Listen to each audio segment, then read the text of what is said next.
Räägime seljaprobleemidest ja täpsemalt öeldes siis, et miks tavalisel kontoritoolil meil tekivad seljaprobleemid ja võib-olla, et miks meil siis sadultoolil näiteks ei teki. Ja enne kui me läheme selle probleemi enda juurde, räägime inimese keha loomupärasest asendist. Ja keha on tema loomupärases asendis näiteks praegu, kui ma seisan.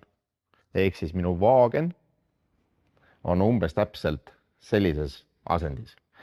Ja seetõttu saab meie lülisammas kenasti toetuda vaagnaluule.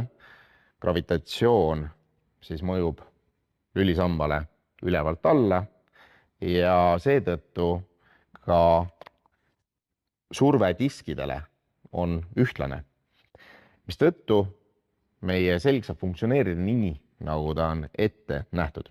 Nüüd aga, kui me istume tasapinnasel toolil, milleks on siis näiteks nii-öelda tavaline kontoritool, ma olen siia toonud ühe näidise, siis mis juhtub, on see, et me istume seal tuharlihasel ja tuharlihas ei suuda pikalt olla siis prink, eks me ei suuda teda hoida sellise kõvana, tugevana ja seetõttu vajub meie vaagen siis tema loomupärasest asendist läbi ja ta vajub umbes 60-kraadise nurga alla, sest vaagen ei saa minna täies ulatuses istudes 90-kraadises toolis siis sellise nurga alla, vaid ta jääb umbes 60-kraadise nurga alla ja me ülejäänud 30 kraadi, kuna tooli selg ja iste moodustavad 90-kraadise nurga, siis me ülejäänud 30 kraadi kõverdame siis selga. Ja seetõttu meil siis võib hakata, kui me seda teeme liiga pikalt, aastaid võib-olla juba, iga päev 8 tundi näiteks, siis võib hakata tavaliselt 4.–5. lüli vahelt, hakkab siis disk sopistuma tahasuunas.